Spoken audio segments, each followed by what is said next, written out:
சென்னையிலிருந்து 670 கிலோமீட்டர் தொலைவில் டிட்வா புயல் மையம் கொண்டிருப்பதாக தகவல் வெளியாகியிருக்கிறது. புதுச்சேரியிலிருந்து 570 கிலோமீட்டர் தொலைவில் இந்த டிட்வா புயல் இருப்பதாக சொல்லப்பட்டிருக்கக்கூடிய அண்மை செய்தியை நாம் பார்த்து வருகிறோம்.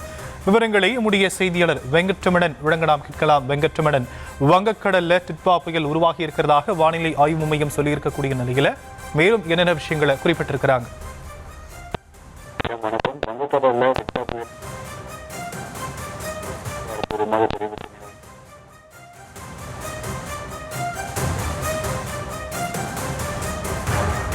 வங்கக்கடலில் மையம் கொண்டுள்ள இந்த டிட்வா புயல் மணிக்கு 10 கிலோமீட்டர் வேகத்தில் நகர்ந்து வருவதாகவும், சென்னையிலிருந்து 670 கிலோமீட்டர் தொலைவிலும் புதுவையிலிருந்து 570 கிலோமீட்டர் தொலைவிலும் மையம் கொண்டிருப்பதாக வானிலை ஆய்வு மையம் தெரிவித்திருக்கிறது. இந்த டிட்வா புயலால் மக்கள் பயப்பட வேண்டாம் என வானிலை ஆய்வு மையம் தெரிவித்திருக்கக்கூடிய நிலையில், சென்னையிலிருந்து 670 கிலோமீட்டர் தொலைவிலும் புதுச்சேரியிலிருந்து 570 கிலோமீட்டர் தொலைவிலும் இந்த டிட்வா புயல் மையம் கொண்டிருப்பதாக வானிலை ஆய்வு மையம் தெரிவித்திருக்கிறது. இது மணிக்கு 10 கிலோமீட்டர் வேகத்தில் நகர்ந்து வருவதாக சொல்லப்படும் நிலையில், வரும் 30ஆம் தேதி அதிகாலை வட தமிழ்நாட்டின் அருகே புயல் கரையை கடக்க வாய்ப்பிருப்பதாகவும் வானிலை ஆய்வு மையம் தெரிவித்திருக்கிறது. அது குறித்த அண்மை செய்தியை நாம் பார்த்து வருகிறோம்.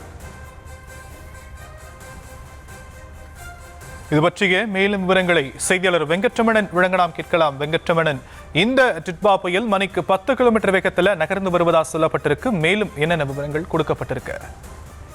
வணக்கம் சாம். வங்கக்கடல்ல உருவான டிட்வா புயலானது கடந்த 6 மணி நேரத்துல 10 கிலோமீட்டர் வேகத்தில் தற்பொழுது தென்மேற்கு வங்கக்கடல் அதனை ஒட்டிய இலங்கை கடற்கரை பகுதியில மையம் கொண்டிருப்பதாக இந்திய வானிலை ஆய்வு மையம் தற்பொழுது தகவல் தெரிவித்திருக்கிறது. குறிப்பாக சென்னையிலிருந்து 670 கிலோமீட்டர் தொலைவிலும் புதுச்சேரியிலிருந்து 570 கிலோமீட்டர் தொலைவிலும் இந்த டிட்வா புயலானது தற்பொழுது மையம் கொண்டிருக்கிறது. ஏற்கனவே 28, 29, 30 ஆகிய 3 நாட்களுக்கு வட கடலோரம் ஒட்டியிருக்கக்கூடிய மாவட்டங்கள்ல இந்த டிட்வா புயலால அதி கனமழைக்கான எச்சரிக்கை விடுக்கப்பட்டிருக்கக்கூடிய நிலையில, சென்னையிலிருந்து தென்கிழக்கு திசையில 670 கிலோமீட்டர் தொலைவிலும் புதுச்சேரியிலிருந்து 570 கிலோமீட்டர் தொலைவிலும் இந்த டிட்வா புயலானது தற்பொழுது மையம் கொண்டிருக்கு.